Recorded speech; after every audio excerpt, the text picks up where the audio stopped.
dejar notar que vengo con mascarillas, porque aquí deberíamos hablar siempre a lo largo de un periodo que no sabemos cuándo termina, pero esto protege del coronavirus. Hay que tener esa disciplina cuando se abre el semáforo a la posibilidad de más gente circulando, porque si no va a tener más gente contagiada. Ahora sí se la quito. Esa línea de ambiente, la experiencia con la manera de comportarse de los legisladores es complicada. Como ministro me llegaron muchas peticiones, ministro de Salud, cualquier cosa que nos reciba para hablar sobre el hospital de tal cosa, o para pedirle que le consiga el cargo de director de ese hospital a fulano tal, como recomendación. Él estaba prohibido por la ley de cuando yo era ministro de Salud por el 80. ¿Y qué hacía la gente? Nada, simplemente iban circulando los legisladores. Nosotros no teníamos dificultades con el número de legisladores a favor del gobierno. En la época de como el diputado o del diputado Novoa. Pero eso estaba prohibido por la ley. Y nada ha cambiado. Entonces, para que yo pueda pasar eso, a los gobiernos con el corriente y hasta fuera y nada ha cambiado. El tema es que cambió por forma de dádiva. Así como se crearon las aduanas, ahora se crean los hospitales para que haya libertad.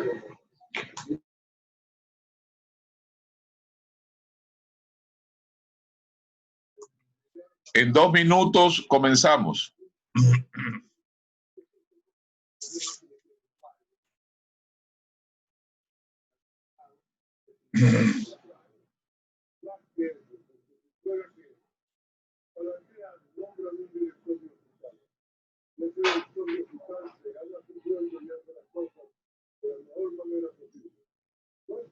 Sería tolerable.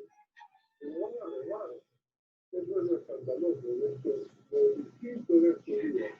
Cada nombramiento es una garantía de que el Señor busca enriquecerse con el cargo público.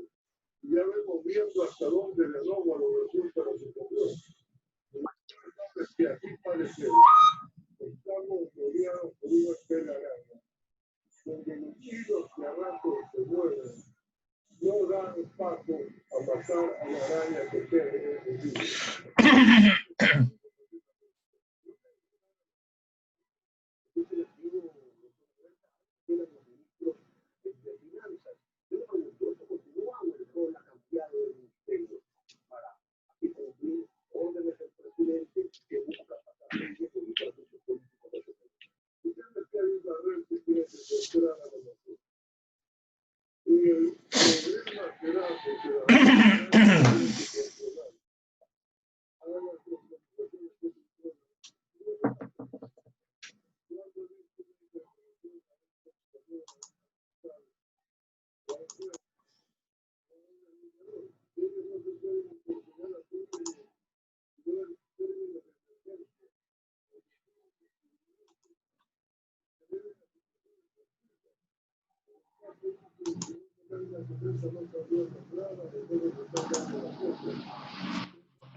Bueno, jóvenes, vamos a comenzar con la clase.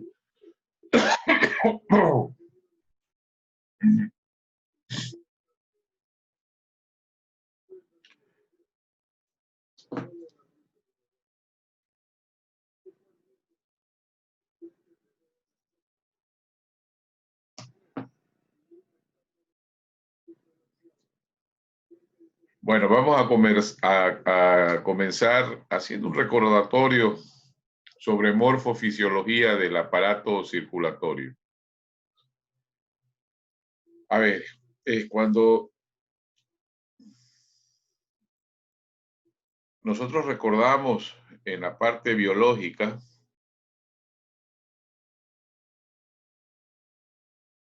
recordamos que es un sinsitio. Un sinsitio es un grupo de células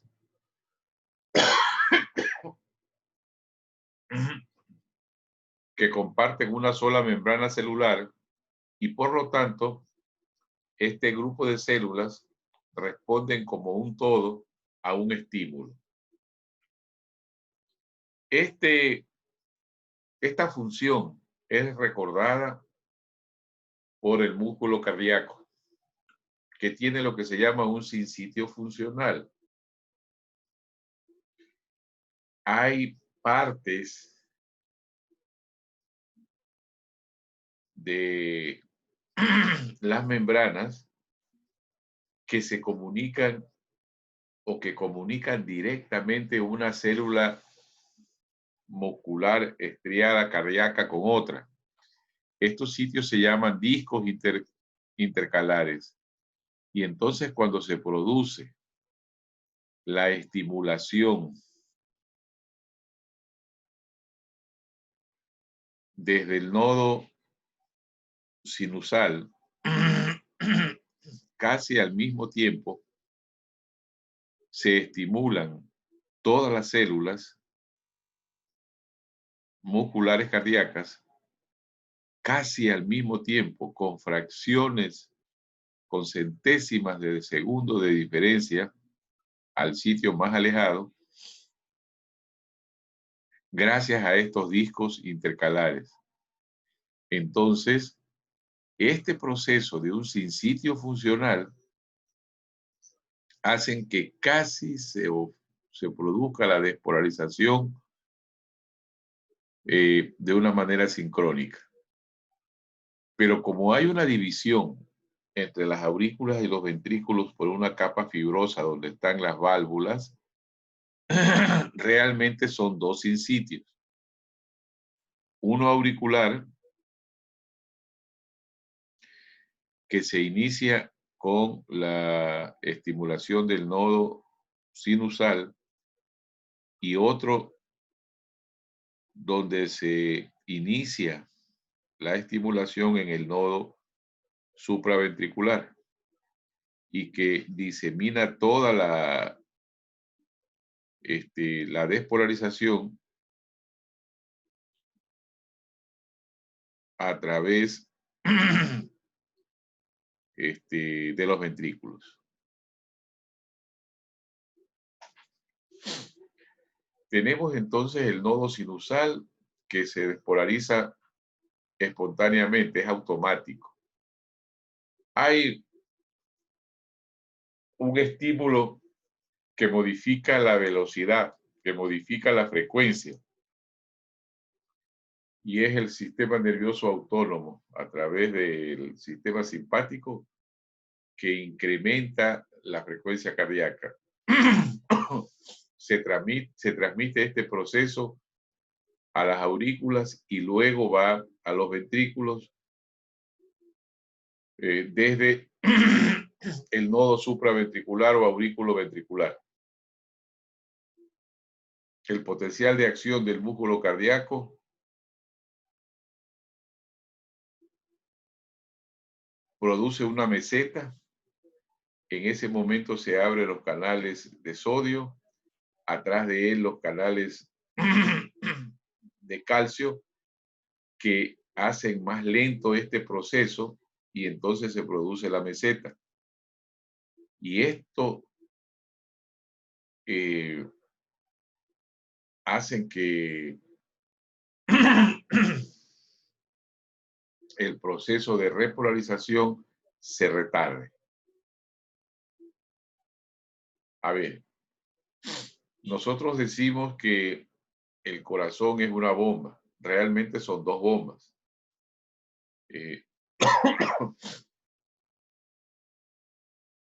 y antiguamente, cuando se iniciaron las cirugías de corazón abierto, los pacientes quedaban con lesiones amplias, como que si hubieran tenido infartos importantes. Y realmente, aunque había éxito en el proceso de la cirugía de corazón abierto, por ejemplo, en el reemplazo de válvulas, no pasaban muchos años hasta que se presentaban problemas de insuficiencia cardíaca, en fin, habían problemas, y es porque al inicio no se conocía con detalle el proceso del desarrollo embriológico del corazón.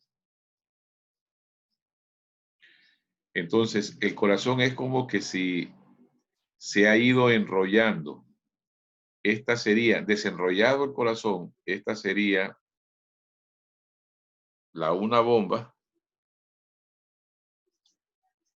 que está vinculado al corazón del lado derecho, y esta sería la otra bomba que está vinculado al corazón del lado izquierdo. Esto se enrolla, se va enrollando, y entonces queda el corazón con esta forma. Hoy, como ya se conoce esto, ya los cortes que se hacen para el corazón abierto se recuerdan este proceso, cosa que no haya. Si yo voy a trabajar para la reparación en el lado izquierdo o en el lado derecho, solamente daño o abro el corazón haciendo el menor daño posible.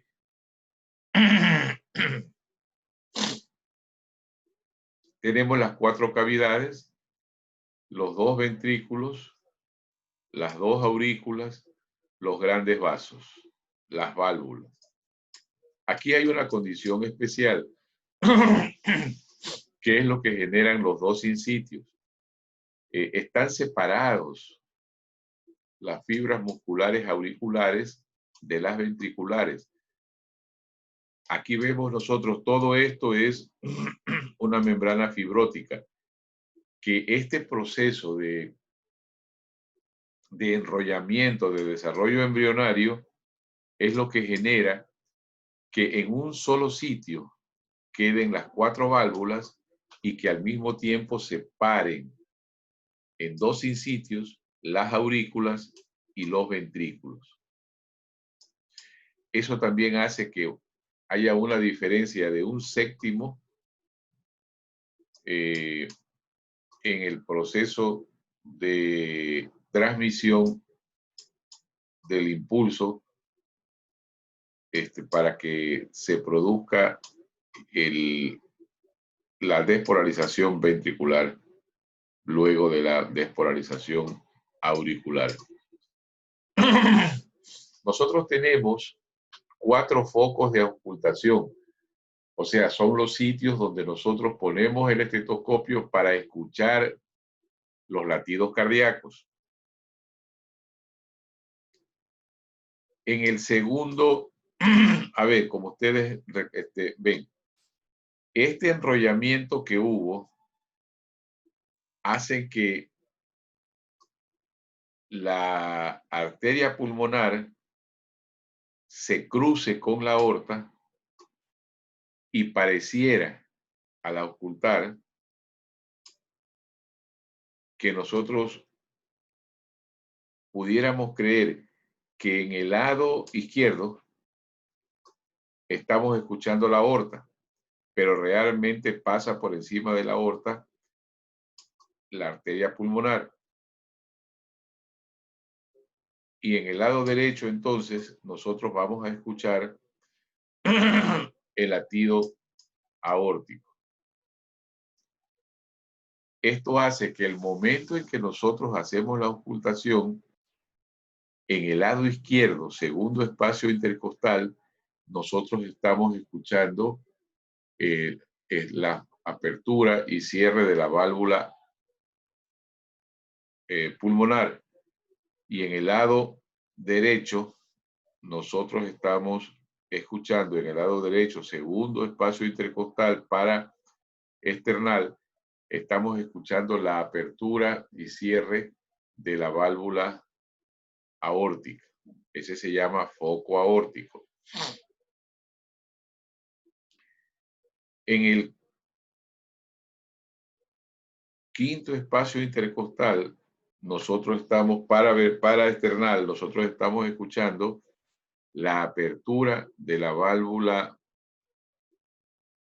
tricuspidia. Y en el cuarto espacio intercostal,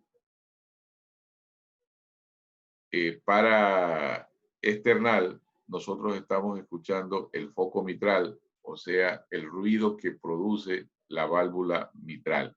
Esto nos va a servir para reconocer clínicamente el sitio que estamos examinando con el estetoscopio. Esto es semiología, esta es una información muy general para que ustedes la reconozcan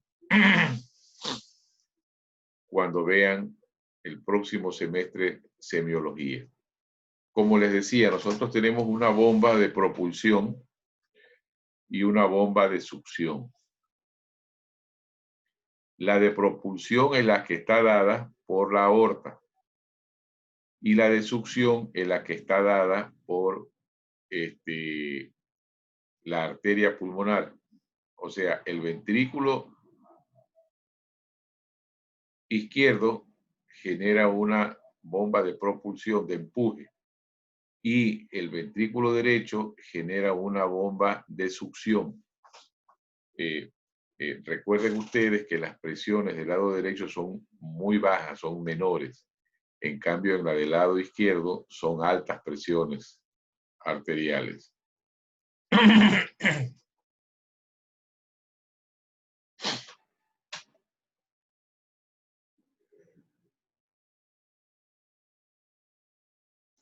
A ver,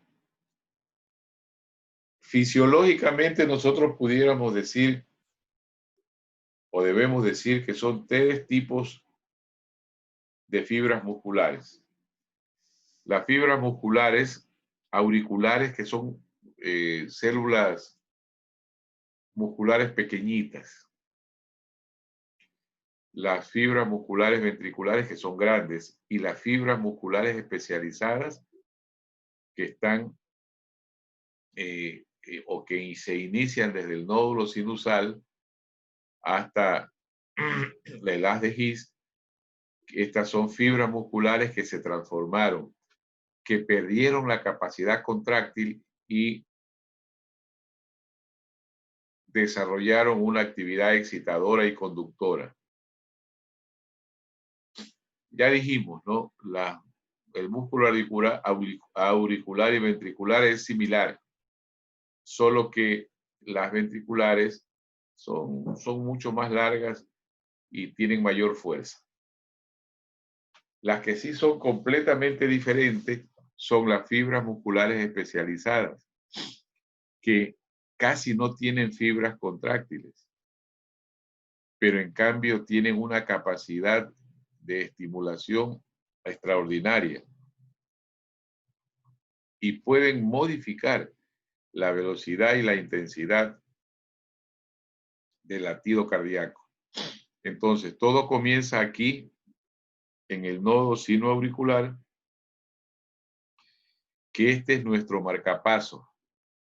Este nodo sinoauricular o nodo sinusal es a donde se inicia todo el proceso del ciclo cardíaco. De ahí salen unas fibras, unas que van a la aurícula del lado izquierdo, otras que se diseminan en la aurícula derecha y por último las otras fibras que van al nodo aurículo ventricular,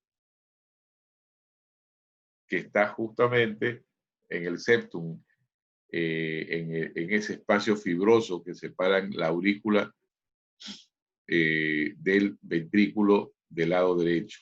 De aquí, de este nodo supraventricular o aurículo ventricular, se reparten 2 fibras dos ramas del haz de His, una derecha y una izquierda, que van por medio de las fibras de Purkinje hasta el final. Avanzan por el septum y luego se dirigen hacia la base, dando la vuelta por la punta del corazón hasta la base, hasta donde ya termina el ventrículo.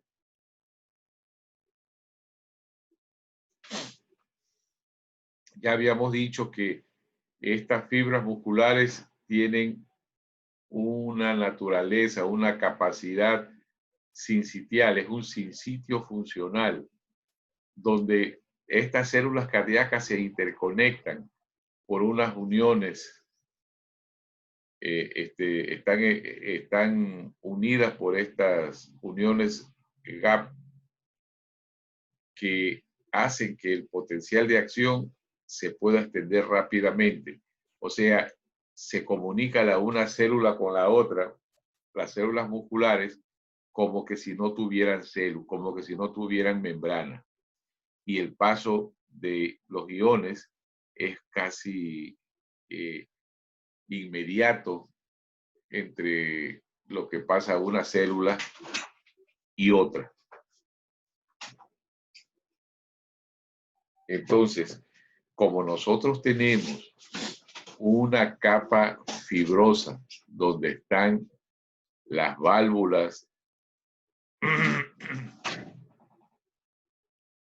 tanto arteriales, las válvulas pulmonar, aórtica, la mitral y la tricuspidia, eso separa el músculo auricular del músculo ventricular, entonces se producen dos sincitios, uno auricular y otro sincitio ventricular, que su contracción tienen una diferencia de 1/7 de segundo. Y eso hace que ese tiempo de diferencia permita que se llene el ventrículo derecho e izquierdo, que se llene es la diferencia del llenado auricular y luego el llenado ventricular, que permiten el ciclo cardíaco perfecto. Entonces,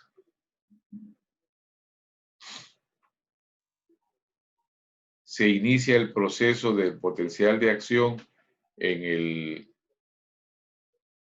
el nodo sinusal, se distribuye en toda la aurícula, llega al nodo aurículo-ventricular y este inicia el proceso de despolarización ventricular, se produce la meseta, que es como que se atranca el proceso de repolarización, que es el que nos permite a nosotros la demora para que se produzca completamente la expulsión de la sangre ventricular, para luego que se produzca la dilatación, la diástole.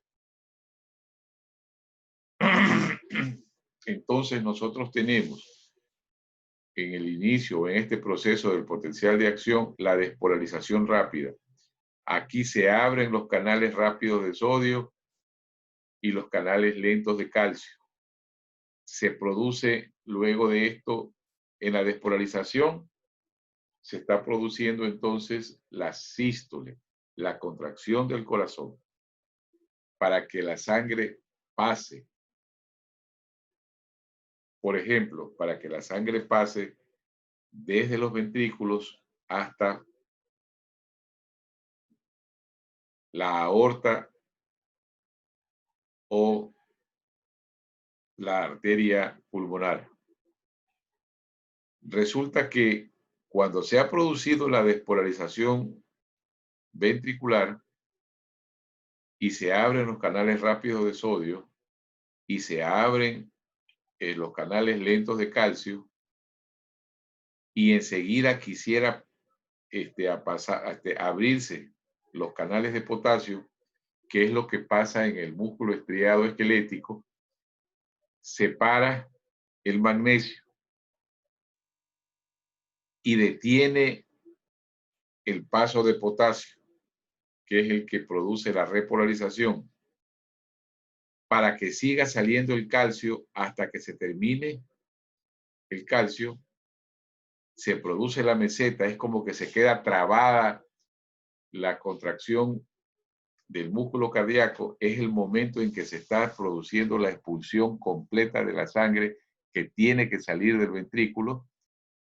Se produce la meseta, cuando ya sale todo el calcio, el magnesio se retira y permite la salida por estos canales o por los canales del potasio al potasio, y entonces se produce la repolarización rápida, o sea, la diástole. Esto es fisiología, es lo que ustedes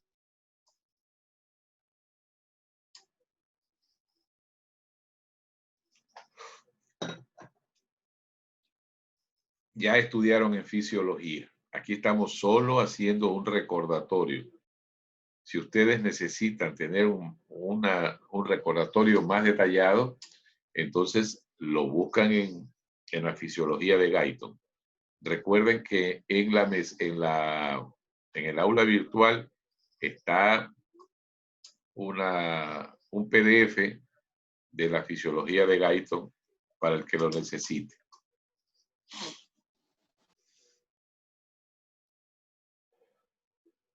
Esta meseta que se produce porque el magnesio se para como policía para que salga el calcio y el magnesio se para como policía para no dejar salir al potasio, provoca la meseta y entonces enlentece este proceso. Y por haciendo una comparación, esta línea azul es la despolarización e inmediata repolarización del músculo estriado. Esta línea azul se despolariza y luego se repolariza rápidamente. Ya, eso hace el músculo estriado esquelético. La línea esta, como moradita, como roja, se produce la despolarización. Hay la salida del sodio. El magnesio se para como policía y solo deja pasar al calcio y no al potasio, y no deja salir al potasio hasta que se acabe el calcio. Eso hace que se produzca esta meseta, que es como que se trabó, como que hubo una traba, se quedó contraído el músculo. Hasta que se acabe el calcio, esa meseta, una vez que se acabe el calcio, comienza a circular el potasio por los canales de potasio y ahí se completa el proceso de repolarización. Esta meseta es la que permite que haya un vaciamiento de lo que se requiere en el proceso. Ya vamos a hacer los recordatorios de los volúmenes después de un momento, pero esta meseta es la que permite que sea perfecta la contractura del músculo cardíaco. Entonces, haciendo una comparación, ¿no? Hay como 15 a 20 latidos o 15 a 20 contracturas del músculo estriado esquelético que se darían en lo que se da una sola del músculo cardíaco. A ver, aquí vienen las cuestiones que son interesantes, que marcan la diferencia entre los procesos del potencial de acción del músculo estriado cardíaco.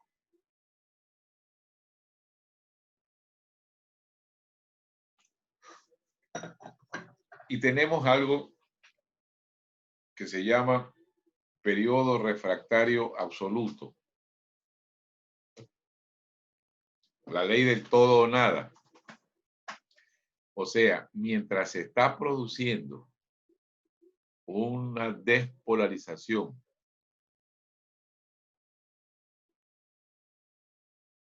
del músculo cardíaco, mientras se está dando este proceso de despolarización y repolarización del músculo cardíaco, no se puede iniciar otro proceso de despolarización. Esto se llama periodo refractario absoluto. O sea, no puede haber otro impulso si ya se está produciendo uno. O sea, no se puede iniciar una excitación mientras ya está excitado el músculo cardíaco. Eso se llama periodo refractario absoluto. Todo esto es fisiología. ¿Qué es el periodo refractario adicional o relativo? Significa,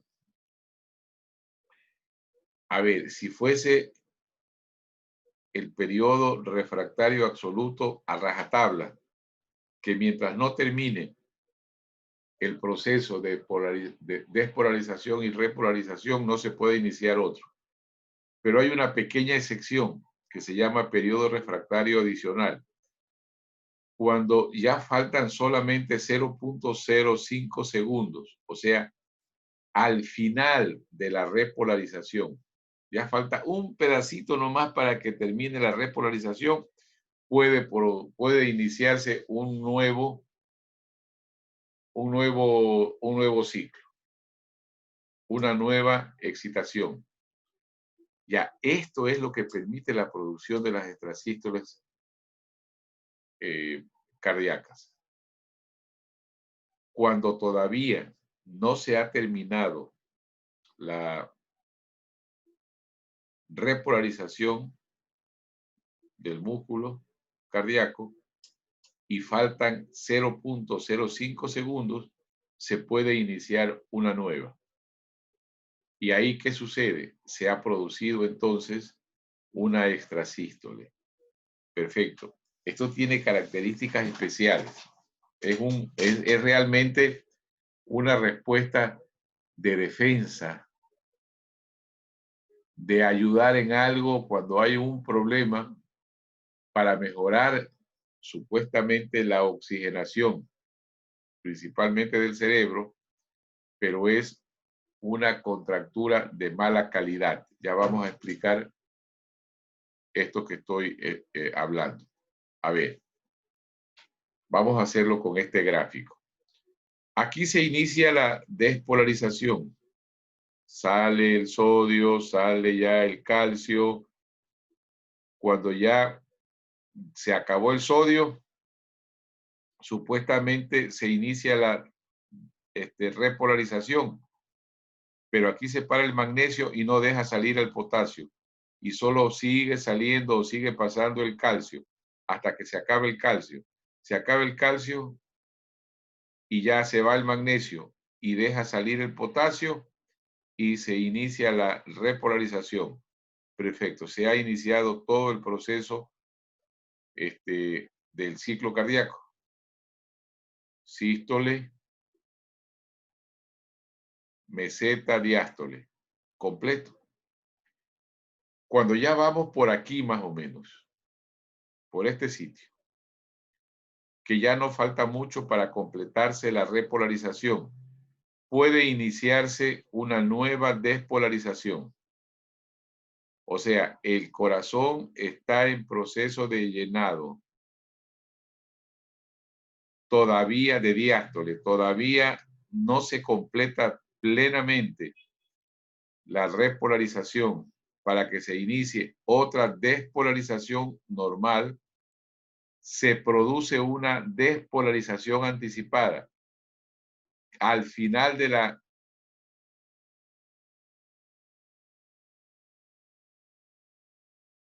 repolarización anterior, y entonces anticipadamente se inicia una contracción, una sístole, pero el corazón no está completamente lleno. Entonces es una contracción de mala calidad. No se han recuperado todos los electrolitos, todo el calcio. No se produce entonces la meseta y la expulsión de la sangre es de mala calidad. ni es completa la despolarización, ni es, y tiene una repolarización anormal. No hay una meseta adecuada porque no se ha recuperado todo el calcio. Entonces, esta contractura se llama extrasístole, pero la cantidad de sangre que expulsa es mala porque no tiene la fuerza suficiente el músculo cardíaco. Pero aunque sea, llega un poquito. Por eso se produce esta contracción anómala que se llama extrasístole ventricular.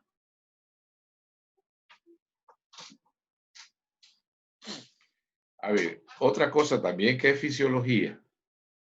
Resulta que el aumento de la frecuencia cardíaca se produce tratando de que aumente el gasto cardíaco. ¿Qué es el gasto cardíaco? La cantidad de sangre que sale del corazón en un minuto. Si alguien se levanta y hace ejercicio y se va corriendo, pues el organismo necesita más sangre. Los músculos necesitan más sangre para que haya mayor provisión de los dos nutrientes más importantes, oxígeno y glucosa.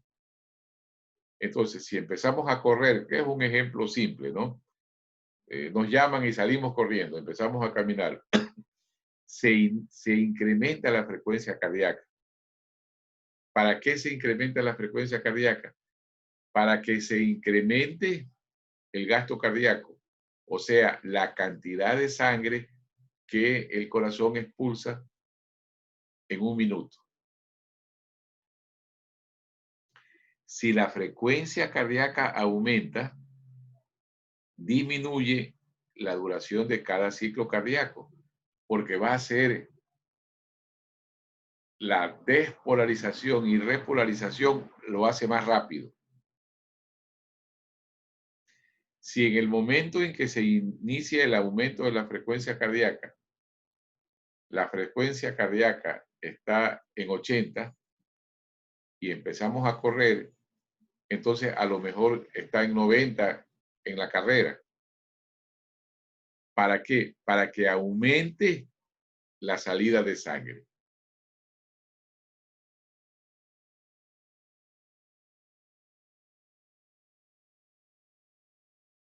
Entonces, ¿cómo y a expensas de qué disminuye la duración del ciclo cardíaco?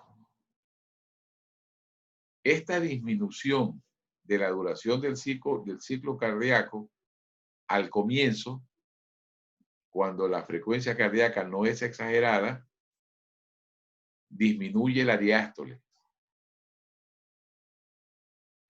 Disminuye el tiempo que requiere la diástole. Eso disminuye. O sea, disminuye la repolarización. O más bien, disminuye el tiempo en que se produce la repolarización. O sea,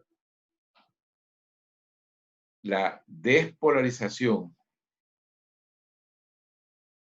o sea, la contracción del músculo cardíaco, sigue igual. Lo que pasa es que la diástole se hace más rápido, se abre más rápido, se dilata más rápido para que se vuelva a llenar el corazón. Porque si es que se produjese al comienzo, en el aumento de la frecuencia cardíaca, una disminución de la sístole, se jodió todo, pues, porque no va a salir toda la cantidad de sangre que debe salir en cada contracción, en cada sístole.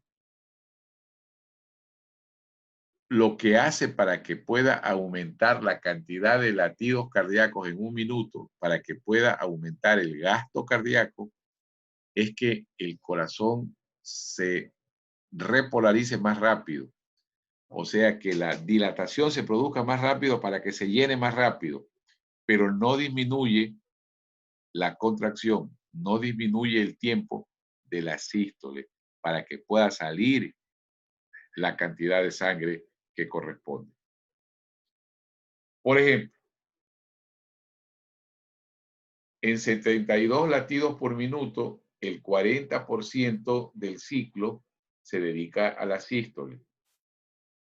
Sin embargo, en 180 latidos por minuto, el 65% es sístole. ¿Qué ha pasado? La sístole sigue siendo importantísima porque es la que te manda la sangre, pero logran ingresar más latidos en el minuto porque la diástole se ha abreviado, o sea, se dilata más rápido. Después de los 180 latidos por minuto ya se jode todo, porque ya se compromete el llenado y disminuye el gasto cardíaco en vez de aumentarse. Cuando, a ver, la cantidad de latidos normales es entre 60 y 100 latidos por minuto. Hasta 180 no hay insuficiencia cardíaca. Se está aumentando la cantidad del gasto cardíaco, la cantidad de que se expulsa en un minuto. Y está satisfaciendo las necesidades por el ejercicio, por ejemplo.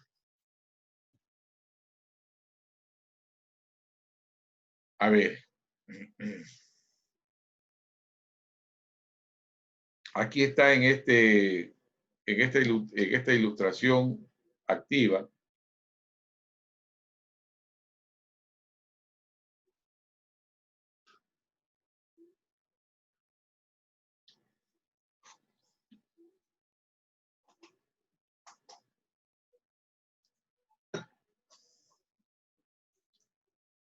En esta ilustración donde se ven las actividades de los nodos sinusal y aurículo ventricular y el haz de His, provocando el ciclo cardíaco completo de llenado y de expulsión. Y vemos la diferencia de un séptimo de tiempo de diferencia entre la contracción auricular y la ventricular, lo cual permite el llenado auricular y el llenado ventricular perfecto. Ok. Entonces, esto de aquí, estas fibritas que se ven de color amarillo, es el sistema electrogénico. Aquí se produce la electricidad autónomamente. No necesita el sistema simpático para que se produzca esto. Por eso es que alguien puede tener muerte cerebral y hay dos sistemas autónomos. El uno es este sistema cardíaco, que son estas fibras musculares especializadas, que son autónomas, son automáticas. Se produce la contracción, funcione o no funcione el sistema nervioso autónomo. El sistema nervioso autónomo lo que hace es aumentar o disminuir la frecuencia. Pero si se corta porque hay muerte cerebral, el corazón puede seguir funcionando. El otro sistema que sigue funcionando autónomamente, que lo vamos a estudiar en el momento que corresponda, es el sistema nervioso entérico. El tubo digestivo, desde el tercio inferior del esófago, tiene un sistema nervioso propio, que es el sistema nervioso entérico. Entonces, cuando alguien tiene muerte cerebral, puede seguir viviendo años. De hecho, hay algunos casos que se producen, que viven años, con el soporte respiratorio, que es lo único que no es autónomo. Entonces, la sangre sigue circulando y si por una sonda le damos la alimentación, como tiene también un sistema nervioso entérico autónomo, también sigue el proceso digestivo. Bueno, sigamos. Entonces, este sistema electrogénico, que es autónomo, generan las contracciones cardíacas rítmicas, o sea, la una es idéntica a la otra. Se conducen rápidamente. Y hay un sexto, como ya les dije, de diferencia entre el sinsitio auricular y el ventricular. Esta diferencia, que primero se contrae la aurícula y después el ventrículo con un sexto de diferencia, es lo que permite que sea perfecto el llenado auricular y luego el llenado ventricular. Ya hemos dicho esto, tenemos el nodo sinusal donde se inicia todo. Allí es a donde se inicia automáticamente el ciclo cardíaco. Ahí van por la vía internódulos, o sea, hay estas fibritas amarillas que salen del nodo sinusal, llegan al nodo aurículo-ventricular. Aquí se reinicia el proceso automático y pasan a las de His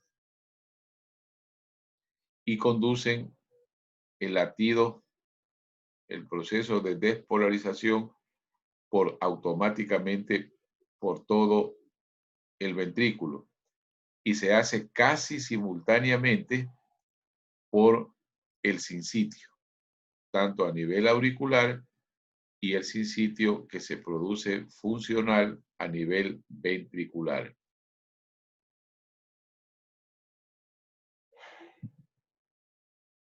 Bueno, tenemos el nódulo sinusal, que es una bolita con células musculares especializadas que están en la pared posterior de la aurícula derecha, por debajo de la desembocadura de la vena cava. Aquí nace todo, este es el marcapaso.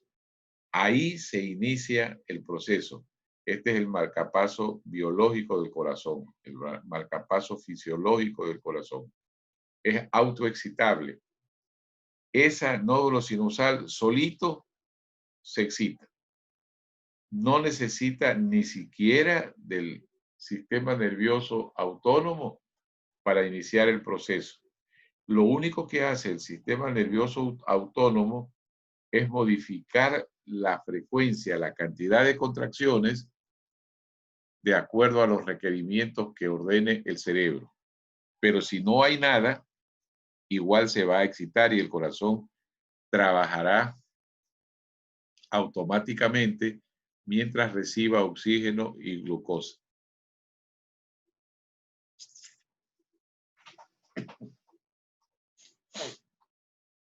Son fracciones mínimas de segundos. Por ejemplo, después de salir del nódulo aurículo ventricular, del lado derecho demora 0 hasta llegar a la última célula cardíaca, ya en la base del ventrículo, 0,21 segundos. Y del lado izquierdo 0,22 segundos demora. ¿Por qué es importante esta demora? Para que comienza la contracción en el septum y se mantiene la contracción para que salga hasta el último poco de sangre que necesita enviar, porque aquí debe quedar 70 mililitros de remanente que no se expulsan en los ventrículos. Entonces, este músculo cardíaco con este sistema, ¿qué tiene? Características que solo tiene el músculo estriado cardíaco. Inotropismo, capacidad de contraerse con más o menos intensidad, dependiendo los requerimientos y las órdenes que se den. Se contrae con mayor fuerza o con menos fuerza. Eso se llama, y es automático, inotropismo. Tienen automatismo o autoexcitabilidad. Se excita a sí mismo, o sea, es automático. Dromotropismo, capacidad de conducir el estímulo desde la punta de partida, o sea, del nodo sinusal hasta la última parte del ventrículo, que sería en la base ventricular. Y cronotropismo, capacidad de generar el estímulo con una frecuencia específica. O sea, si ahorita que yo estoy aquí en reposo, y hablando, si no hago cambios de ejercicio, a lo mejor mi corazón se late a 80 latidos por minuto y ahí se mantiene durante toda la clase. Eso se llama cronotropismo, cosa que cada contracción es igual que la anterior. ¿Qué es el ciclo cardíaco? Son el grupo de acontecimientos eléctricos, hemodinámicos, mecánicos, acústicos y volumétricos que ocurren en las aurículas, los ventrículos y grandes vasos desde el comienzo de un latido al comienzo del otro. Eso se llama ciclo cardíaco. O sea, cada ciclo cardíaco tiene fenómenos eléctricos, mecánicos y volumétricos que se mantienen idénticos de un latido al otro. O sea, comienzan en la sístole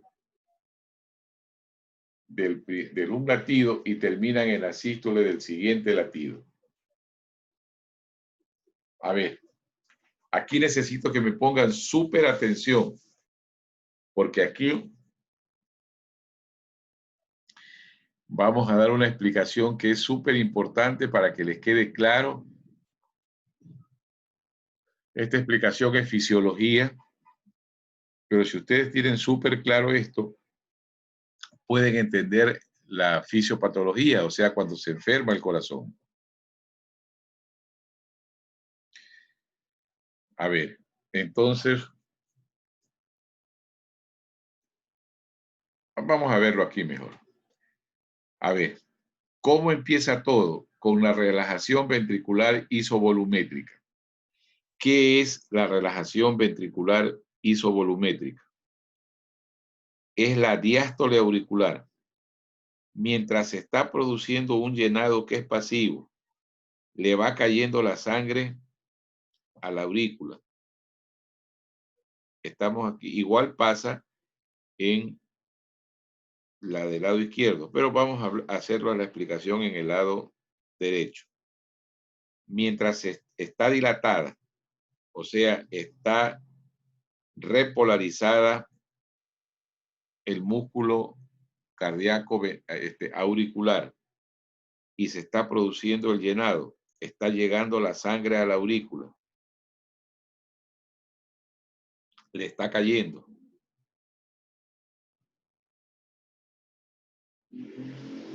Mientras se está llenando la aurícula, está cerrada las válvulas aurículo-ventriculares. No están abiertas, están cerradas. Claro, si estuvieran abiertas, se jode. ¿Verdad? ¿Por qué? Porque se saldría la sangre por aquí. Se está llenando, llenando, llenando. Se sigue llenando ¿hasta cuándo? Hasta que está tan llena que es como cuando estamos llenando un globo y ya se pone tenso el globo y esa presión sobre esta pared auricular se llama, en este caso, relajación ventricular isovolumétrica. O sea, no varía la cantidad de la sangre porque está cerrada la válvula y no puede salir. Esta diástole auricular se llama relajación ventricular isovolumétrica. Está dilatada y no hay variación del volumen. Cuando se inicia la contracción de la aurícula, aumenta la presión dentro de la aurícula y ese aumento de la presión de la aurícula hace que se abra la válvula mitral o tricuspidia, porque aumenta la presión. O sea, esta apertura de las válvulas auriculoventriculares son por aumento de presión. No es que se abre porque un músculo se contrae para que no. aumenta la presión dentro de la aurícula porque se contrae ya las células musculares auriculares, se contraen y se llama llenado ventricular pasivo. ¿Por qué se llama llenado ventricular pasivo? Porque no es que se está moviendo o hay algo que provoca el llenado, que hay una... No. Sencillamente, la contracción de la aurícula hace que se abran las válvulas solo por cambio de presiones y cae la sangre aquí. Cae la sangre que estaba en la aurícula. Inicialmente, por el aumento de la presión, se abre. Y eso se llama precarga. Se abre solito, solo por aumento de presión. Entra y eso se llama precarga. Se contrae la aurícula, se llama poscarga. Este se llama llenado ventricular pasivo. Luego, este llenado ventricular pasivo es precarga. Perfecto. Luego se produce la contracción de la aurícula, o sea, la sístole auricular, que tiene un sexto anticipado a la ventricular. Entonces, se acaba de llenar, como que la retaquea. El un poquito más se mete, se llama poscarga. Esto se llama precarga, que cae solo porque se aumenta la presión de la sangre aquí en la aurícula y abre la válvula. Eso se llama precarga. Ese llenado es pasivo. Se abre y cae, como que se abre una compuerta y cae la sangre. Después de eso, cuando ya se nivelan las dos presiones, la sístole se contrae. La sístole contrae la aurícula y hace como un retaqueo. Se mete un poquito más de sangre al ventrículo. Eso se llama poscarga. Esa es ya la sístole auricular. Esto ya es activo. Luego de eso, se va a producir una contracción ventricular isovolumétrica. Llega ya el momento en que ya se vació la aurícula, entonces la sangre que está en el ventrículo se incrementa en relación a la presión de la aurícula y cierra las válvulas aurículo-ventriculares. Pero como está cerrada todavía las válvulas aórtica y pulmonar, la sangre se queda presa y se hace como una contraccióncita por la presión que tiene el líquido acá adentro. Eso se llama contracción ventricular isovolumétrica, que es como que trata la pared de mantenerse allí. Todavía no hay una sístole, pero eso se llama contracción ventricular isovolumétrica, porque comienza como a quererse contraer el ventrículo, pero no tiene la fuerza suficiente para que se abran las válvulas aórtica y pulmonar. Solo que la sangre está adentro iniciando el proceso de contracción, pero no logra todavía tener la presión suficiente para que se abran estas válvulas. Eso se llama contracción ventricular isovolumétrica. Empieza a quererse contraer, empieza a quererse iniciar la sístole, o sea, la despolarización, pero recién está empezando.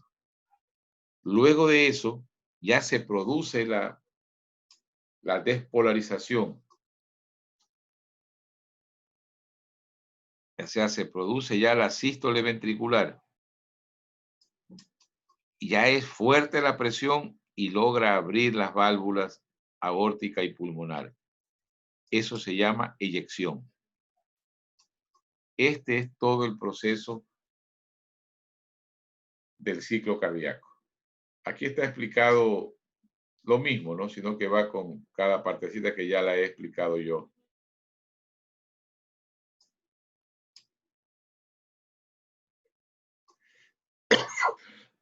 Sino que preferí explicarlo viendo todo el proceso. Bueno, este ciclo cardíaco tiene fenómenos eléctricos que nosotros lo podemos medir,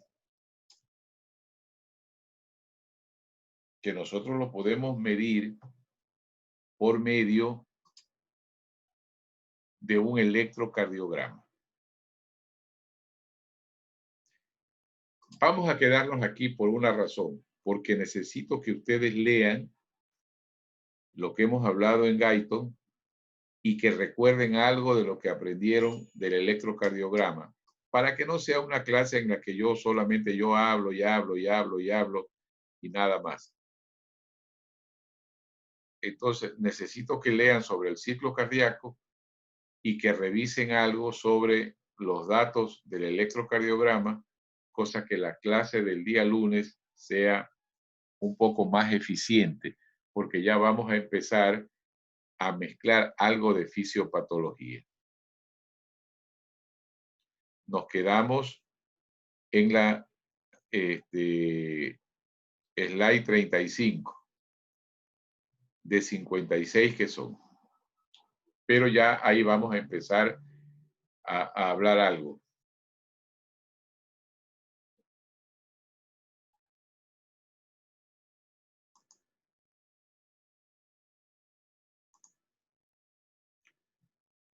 ¿Qué pasó? Que solo hubieron 15 estudiantes. Faltan 6. ¿Alguien tiene alguna información? Se fueron a la playa. ¿Qué pasó? Están de viernes. Daniela, ¿está escondida? ¿Estás tomando desayuno, Daniela? Se ha ido Daniela, nos ha dejado colgado ahí para que creamos que ella está. Con una foto chueca que hay virada. No, doctor, estaba tomando agüita. Estabas dormida. ¿Cómo? No, estaba tomando agüita. No es que estabas dormida o estabas durmiendo. ¿Cuál de las dos? Porque No, es que está lloviendo. Está lloviendo. No es lo mismo estar dormida que estar durmiendo. ¿Sí sabe que no es lo mismo? No, pues no estoy dormida. ¿Cómo le voy a estar hablando dormida? Sí sabe que no es lo mismo, ¿no? Estar dormida que estar durmiendo.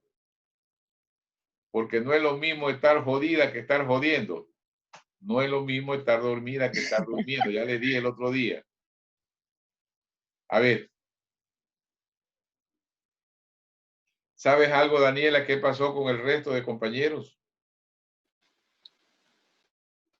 Unos compañeros me han estado escribiendo y otros hasta me han enviado mensajes de texto porque no tienen internet.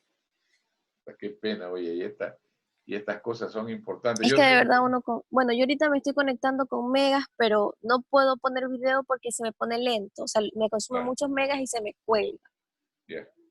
Bueno, en todo caso, es un problema. Yo cada día subo los videos, no es lo mismo. Sentarse a ver un video ahí, a veces la gente se hostiga. Si no es activo el video, 8 minutos uno ya está hostigado de ver un video sin que haya una cuestión activa, ¿no? Bueno, no sé qué más podemos hacer, pero es la realidad de este país que estamos con problemas por esta terrible pandemia. Bueno, no solo aquí, en todas partes del planeta. A ver, hasta lo que hemos visto, pese a que es fisiología, morfofisiología lo que hemos visto, como ustedes ven, es súper importante la física y ya vamos a seguir viendo que en cardiovascular, como es movimiento de líquidos, la física es indispensable. ¿Qué preguntas tenemos hasta ahorita? Este es una clase de recordatorio nada más, ¿no? No es fisiopatología. Ya desde el lunes vamos a empezar a ver fisiopatología cardiovascular. A ver, ¿alguna pregunta? Sí, doctor. A ver, habla Emanuel. En cuanto a eso de la extrasístole desventricular que se da en el periodo refractario, sé que también se da en personas normales, pero Claro. ¿en qué punto ya se considera que es anómalo? Porque también se da en las cardiopatías.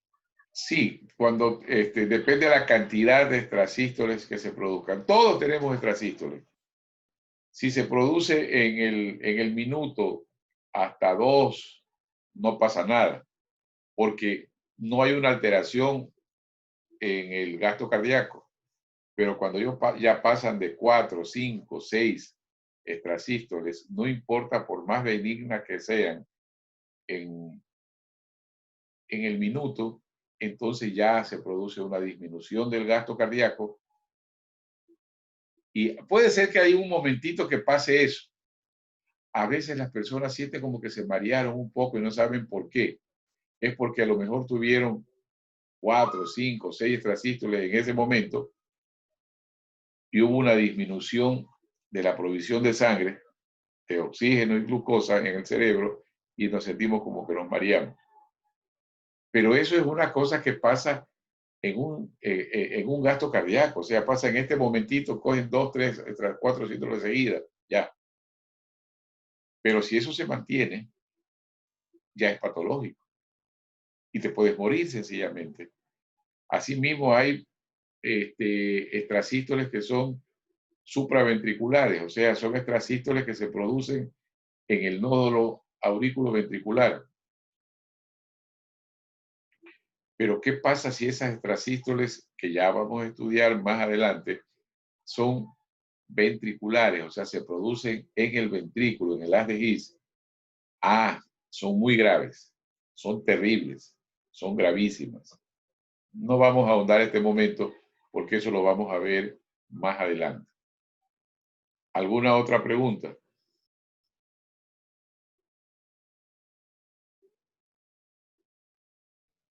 Doctor, o sea, todo realmente comienza desde el nódulo sinusal, a Sí. través del potencial de acción, pero ¿qué pasa si se prolonga o no llega a las áreas que debe llegar? O sea, ¿cómo va a conducirse al resto del corazón? Claro, ahí viene un problema. Eso se llama bloqueo. O sea, vamos a suponer que se produce la contracción, se produce el potencial de acción, se inicia en el nodo sinusal, pero no puede pasar bien del nódulo supraventricular. No pasa. Se llama bloqueo. Por lógico, bloqueo no puede pasar. Entonces, demora más de un sexto del tiempo. ¿Se acuerda que habíamos dicho que un sexto de segundo estaba retrasada la contracción ventricular? Ese retraso de un sexto de segundo es indispensable, pues, para que se llene el ventrículo de sangre. Si se contraen al mismo tiempo, ¿qué va a mandar? Nada. Entonces, se demora más tiempo. Se llama bloqueo. Ya vamos a estudiar, hay bloqueos de primer grado, segundo, tercer grado. En los bloqueos de segundo grado hay dos tipos. Bueno, eso lo vamos a estudiar más adelante. Eso se llama bloqueo. Y mientras más largo es el tiempo que demora, más grave es la enfermedad que puede ocasionarle la muerte. Porque si el bloqueo es muy largo, ya te mueres nomás. Ya no pasó los antimueres, te cae de oreja. Ese bloqueo es el que a veces ocasiona los síncopes, que la gente se cae al piso y se desmaya porque ha habido una disminución extrema de la frecuencia cardíaca. Lo mínimo debe ser 60. Hasta 50 no pasa nada. Entre 50 y 40 empieza el paciente a sentirse mal, pero menos de 40 está en peligro de muerte. Menos de 40 puede tener un síncope y ya se muere. Esos son lo que se llaman bloqueos. Perfecto. Entonces, ¿qué hacemos allí cuando hay un bloqueo? A veces el organismo, ¿qué decide? No, puta madre, está bloqueado. No pasa del sinusal. O el sinusal se quedó como bruto ahí, no, como ustedes que están ahí, que no preguntan nada. No funciona, ¿no? Puede pasar que la ramita que le llega al nodo sinusal, se tapa, se hace un infarto chiquitito y deja de funcionar. Se muere pues ya el nodo sinusal. Pues no le llega sangre, se jodió. Se anula.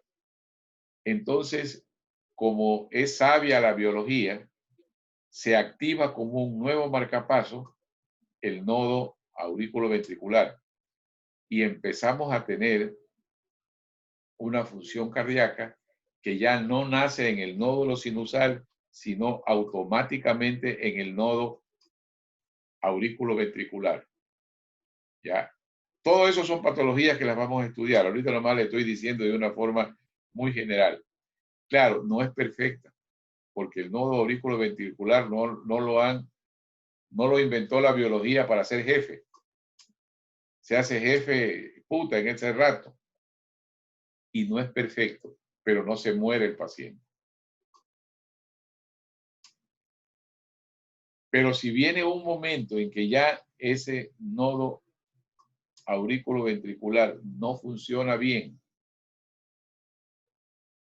se puede producir entonces un bloqueo de tercer grado, gravísimo, que si no le ponen un marcapaso, o sea, un sitio que produzca la corriente desde afuera con una pila, el paciente muere. O sea, cuando ya no funciona el nódulo aurículo-ventricular, se pone el marcapaso. Pero esas cosas las vamos a estudiar más adelante, ¿no? ¿Alguna otra pregunta? Doctor, ¿cuánto tiempo puede vivir una persona que se le introduzca un marcapaso y también si la función del ciclo cardíaco va a ser, casi normal? Con el marcapaso, todos los años que tenga su resto de organismo y el mismo corazón que esté bien. A ver, el marcapaso lo que hace en el corazón es reemplazar al nodo sinusal. Y llega la fibra directamente al ventrículo. Ya vamos a explicar por qué no importa que no haya poscarga. Porque si no, me toca explicar ahorita todas las clases cardiovasculares. No importa que ya no haga ya poscarga, ¿verdad? Porque la poscarga es la contracción de la aurícula. Si no se produce la contracción de la aurícula, no importa. Porque el 75% corresponde a la precarga. La contribución de la poscarga es el 25%. Y si usted no hace mucho ejercicio, ya vive con eso, pues, ¿no? No hay problema. Entonces, el paciente con buen control vivirá todos los años que pueda, a menos que el corazón se obstruya, se tape, ya se infarte, ya eso es otra cosa. Pero si el corazón está todavía apto, puede vivir todos los años que sean. Yo tengo pacientes que les han puesto marcapasos que ya están en los 90 años y se los pusieron hace 10 años. La pila que tiene va a durar 20 años y un viejo o alguien 20, 30 años, o sea, va a superar los requerimientos de supervivencia ese marcapaso. Claro que tiene limitaciones, no es lo mismo que el nodo sinusal, que es perfecto, ¿no? Pero todo eso lo vamos a estudiar más adelante. ¿Alguna otra pregunta?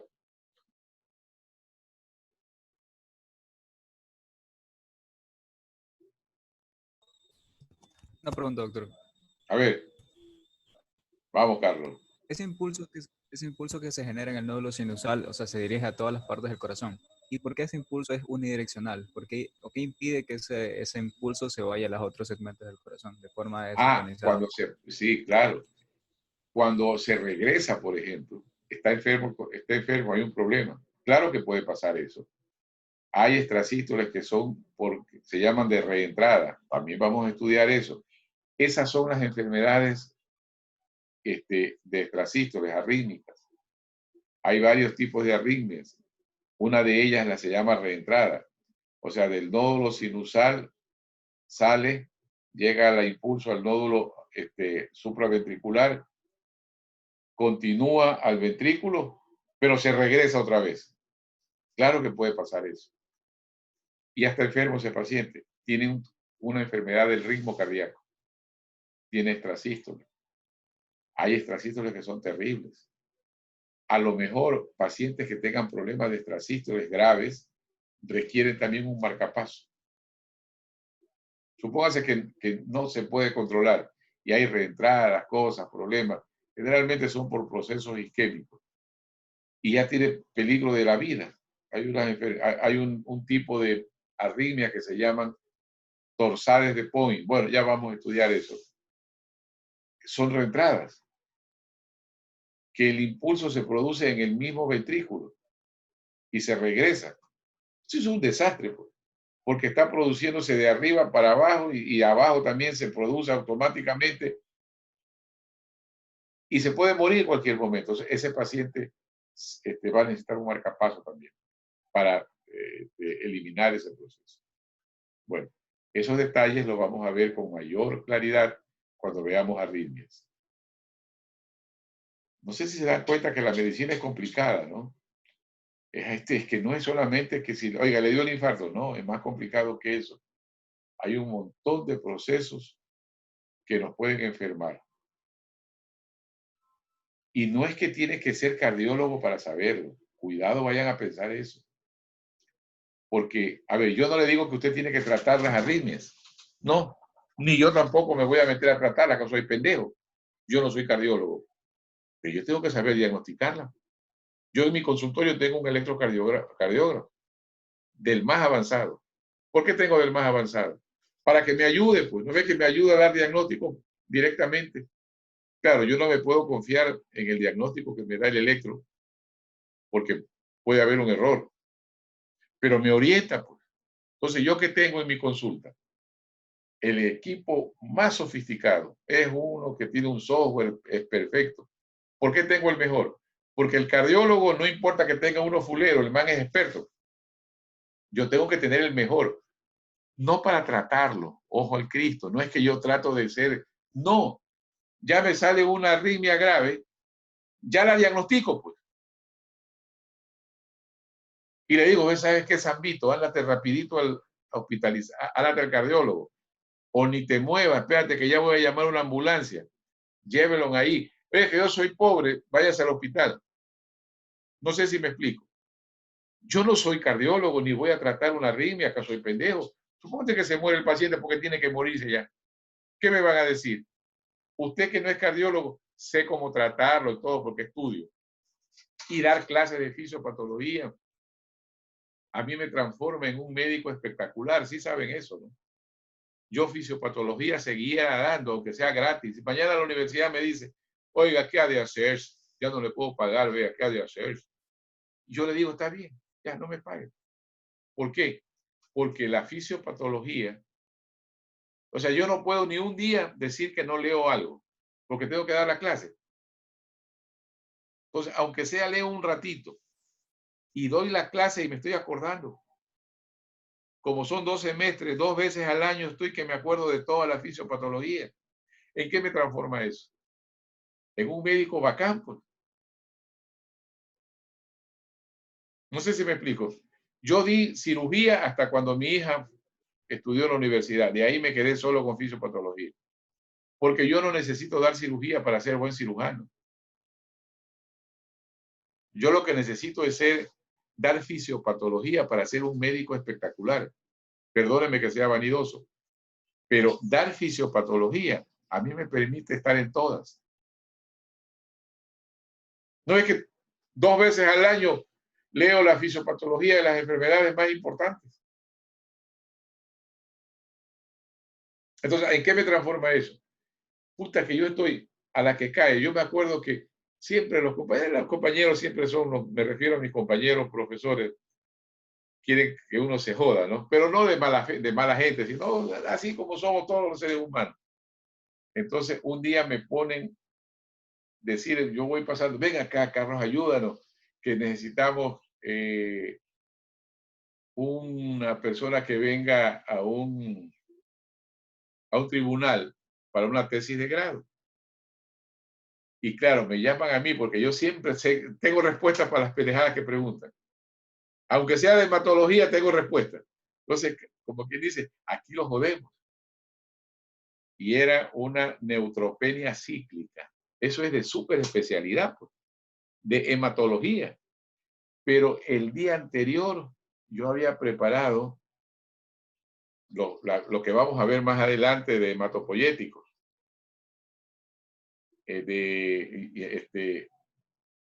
Y había leído sobre neutropenia cíclica.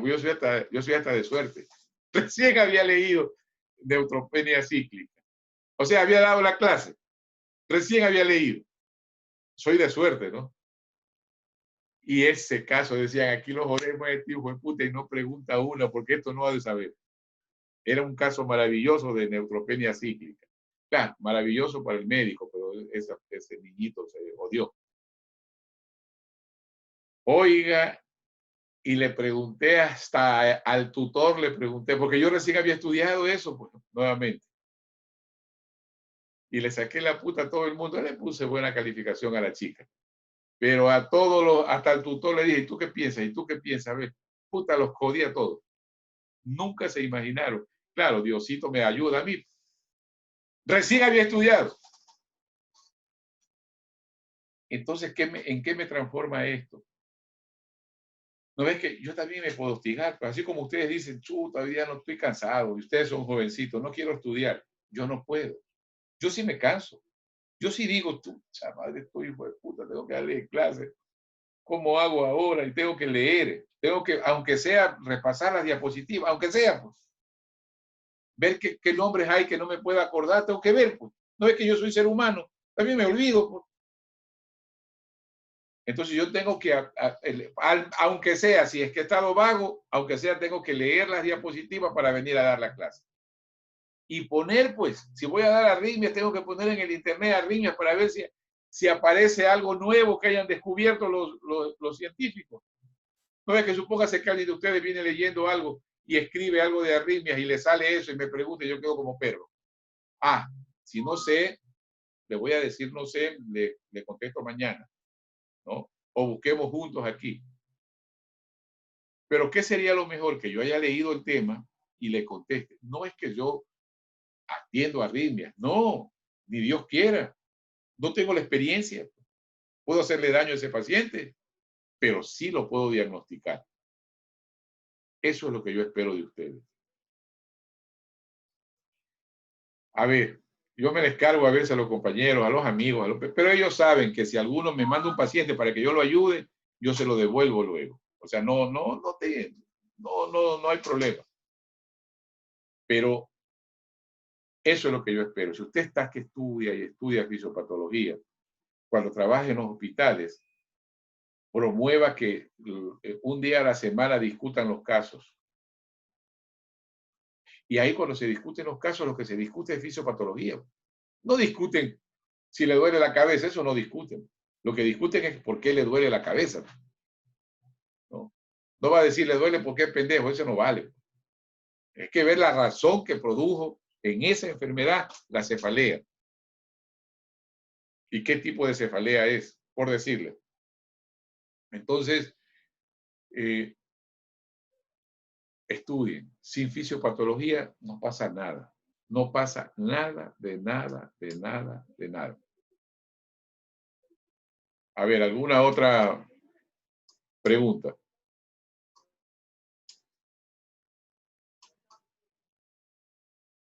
A ver, John, que estás ahí, que te tienes atorado aquí la pregunta en la garganta. Di. ¿Ah? No, estás atorado con el sándwich que te estabas comiendo. Ah, ya. A ver, alguien más que pregunte algo.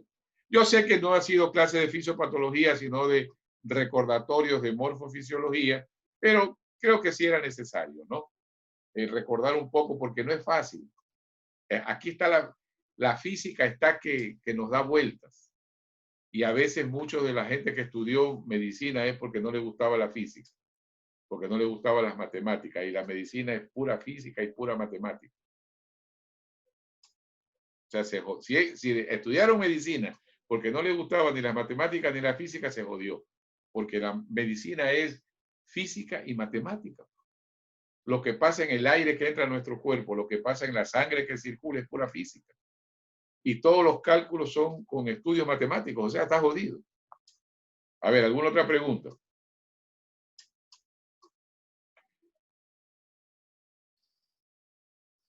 Bueno, a ver, hijos. Lean, por favor. Hoy día, con la poco de clase que vimos de fisiología, hay bastantísimo que leer en Guyton. Necesito que repasen ¿Ustedes vieron electrocardiografía normal? ¿Sí vieron? Sí, Ya, sí, sí vimos. Entonces, les voy a tomar lección de eso para ver si es verdad.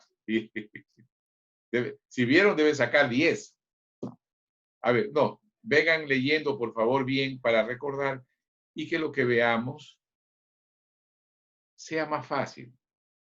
Vea, la electrocardiografía son solo vectores. Eso es jodido. O sea, una cosa es aprenderse de memoria y otra cosa es entender cómo los vectores son los que producen esos cambios electrocardiográficos, ¿no? Entonces, lean electrocardiografía. ¿Para qué? Para que lo que discutamos aquí se fije con mayor facilidad. Si no, yo terminaba hoy día, ya, no. ¿Por qué? Porque después de terminar las clases vamos a hacer ABPs. Ya vamos a ver cómo lo hacemos lo más productivos posible, o sea, ver casos clínicos, ¿no? Entonces, yo podía haber terminado hoy día la clase y pasar, ya, pero esa no es la idea. Necesito motivarlos y en el fin de semana tienen un tiempo adecuado para leer al respecto. Bueno, jóvenes. Nos vemos el día lunes. Terminen las tareas que hay que terminar. Nos vemos. Que pasen bien.